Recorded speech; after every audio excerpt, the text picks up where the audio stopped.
Naba rero Yesu yaduteranye iteka uyu munsi kugira ngo bashike hano mu bubwiriza bw'ibwoga bw'ibi bikorwa rero bajejwe byo kuvuga ubutumwa kuri radiyo, kandi n'ibikorwa vyiza cane bimenyekanisha Imana canke bitwara ubutumwa kure. Murabona mw'isi arashobora kuba yandi majambo atandukanye nyene anyuranye n'ubutumwa bwiza, ariko aya maradiyo akwiragiza ubutumwa bwiza akavuga none rero naba mbega tubiyegereze mw'izina rya nde Yesu Kristo abakorera iki? Abaherezarirane natwe iminsi yose kugeza Yesu agarutse. Amen.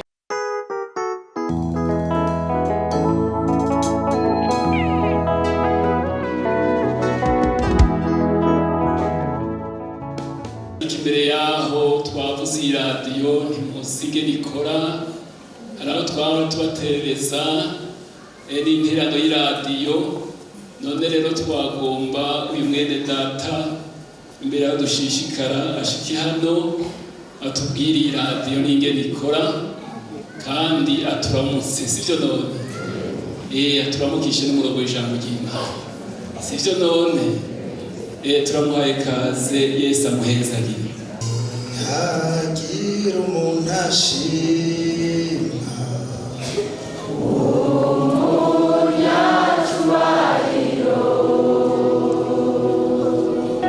nawe yokirusha abandi.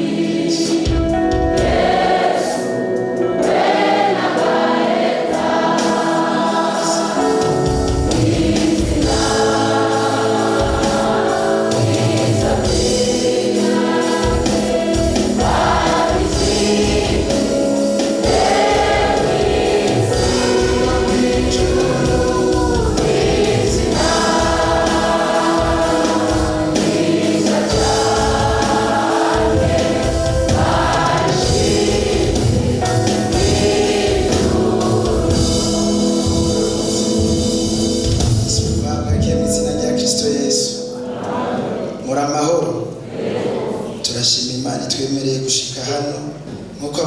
babivuze.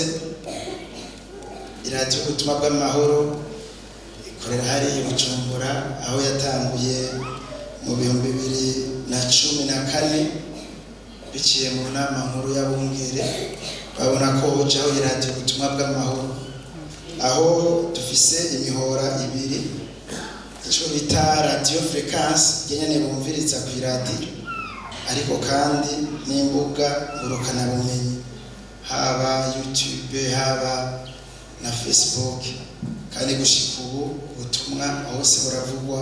Yesu nahabwe icubahiro. Nuko rero reka dusangire umurongo w'ijambo ry'Imana, aho umwanya muto tugomba gusoma umurongo mugufi cyane muri Zaburi igice ca 50 umurongo wa 15, umurongo mugufi cyane, aho bavuga hati uzunyambaze ngo ryari nanje nzogukiza nawe uzogira iki? Amen. Niryo jambo ry'Imana rivyo tugiye gusangira muri uyu mwanya, aho tugiye kuganira n'abantu batatu. Yesu nahabwe icubahiro. Imana ihabwe iki? Ego, ijambo ry'Imana rivuga riti uzunyambaze ku munsi w'amagogo nanje nzogukiza nawe uzumeshe icubahiro. Ni Imana yari kirivuga ibwira ihanga ryayo, aho ngiye kuvugana n'aba bantu batatu. Iri mu murongo turaza gucamo imico itatu. Umuce wa mbere uvuga ngo uzunyambaze ryari?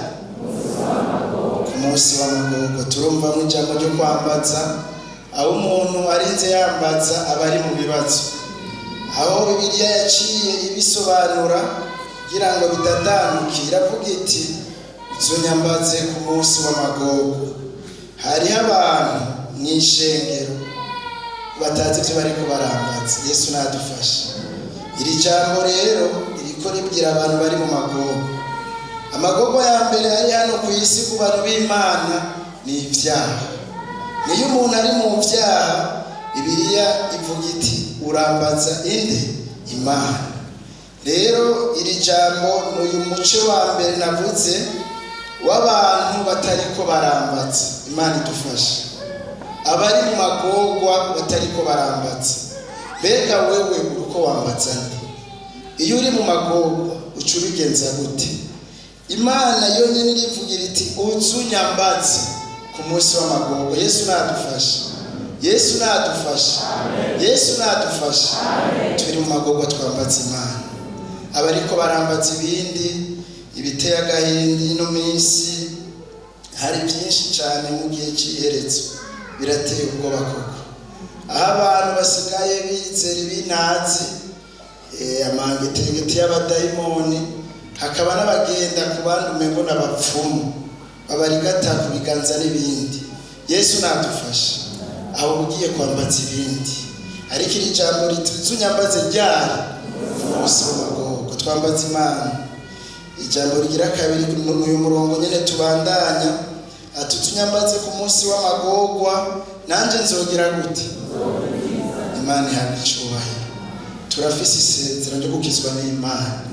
Yesu naduhezagire kandi yongera dufashe. Hariho rero uyu mugugira kabiri wamaze kwambaza, ariko uriko urava muri aya masezerano, aho bamaze kwihebura bariko barambaza n'ibyo kandi bambaza Imana. Ariko nagomba ndabibitse kuri isezerano Imana yavuze iti nanje nzogira gute? Hariho gukiza kw'Imana. Mwihangana bariko barambaza. Muri ibyo yavuze ngo isaha y'Imana igeze ibigeze. Ngiko ndaza hano numvise agakora sikavuga gati ngo aho Yesu ageze. Rero turindire isaha y'Imana. Abariko barambaza turindire isaha y'Imana. Hari isezerano ryo gukizwa n'Imana. Reka duce gatoya. Yesu niwe yavuze ubushobozi bw'Imana muri Luka 10 ku murongo wa 27. Hari n'umurongo mugufi cyane aho ari Yesu yari karaganira n'abafarisayo n'abandi bariko baravuga ku by'ubwami bw'Imana. Havuga ati maze arababwira, yari Yesu, maze arababwira ati bidashobokera abantu bishobokera nde? Ababonye bishobokera nde? Rero ibidashobokera nde? Ibidashobokera nde? Shirako wewe. Ibidashobokera nde? Ibidashobokera nde? Bishobokera Imana. Bishobokera Imana. Rero Imana yavuze ati nanje nzogukiza nuko hariyo ibitagushobokera. Ivyo tuja kwambaza ibindi bintu, reka duhanga amaso Imana. N'uyu muco ugira kabiri y'abariko barambaza, twambaze twizeye agakiza k'Imana. Umuco nawugira gatatu ari wa nyuma, ni ijambo nyene tutunyambaze ku munsi w'amagogwa, nzogukiza. Nawe uzogira iki? Nawe uzogira iki? Urumva n'amasezerano. Hari ibintu bita kontra mu kazi, ugasanga hariho ibyo umukoresha ategerezwa gukora, ariko kandi hari n'ibyo umukozi ategerezwa kugira gute? Gukora. Rero Imana kuri iri jambo, hari ibyo umukristo ategerezwa gukora no kwambaza. Sivyo none? Wewe nta kindi ambaza. Abandi babwiwe ngo muzunguruke mugize gute? Mugize gute? Twambaze. Iri jambo ry'Imana. Rero Imana nayo iti jewe nzogukiza. Urumva ikontra y'Imana hatangura umukozi tuzunyambaze. Imana iti naje nzogukiza. Ariko bica bisubira kuri wa mukozi ati we nawe uzogira gute? Birateye agahinda muri no minsi y'iherezo, aho abantu b'Imana ari bo y'isi, ariko bariko bariganyira nk'abandi. Imana kandi yaradukijije. Cyambere yadukijije ni ibyaha. Hari abandi bariko barapfira hiyo mu byaha. Hari abandi bariko baraja mu bintazi bidasanzwe. Iri jambo ngo uzumeshe icubahiro harimo no kwagura ubwami bw'Imana. Sivyo none? Hagiye umuntu akijijwe neza, abandi bagakizwa kubwiwe, ariko arahesha Imana iki? Icubahiro. nukuri kabisa Imana yaradukijije. Ndavye no shengero mbona musa neza, Imana nishimwe, ariko ugasanga abantu b'Imana turiko turariza abandi. Yesu naduharire, Imana idufashe. Naho tuba dufise ibibazo, twebwe turafise Imana, ariko hiyo hanze reka duheshe Imana icubahiro. Naho bari ngorane mu imiryango myinshi birarushe cyane, ariko heshe icubahiro Imana. Ku kazi ukoramo heshe icubahiro Imana.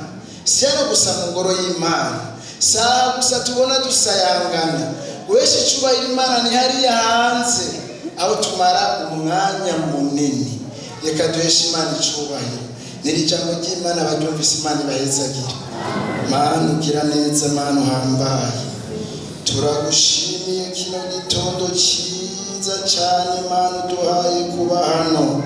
Turagushimiye niri jambo ryawe Mana, turagushimiye kubwa Mpwemu Yera kiri mw'ishengero, Mpwemu Yera kivuga, Mpwemu Yera kitwereka inzira yo gucamwo, kuko ni nabazodushikana mw'ijuru.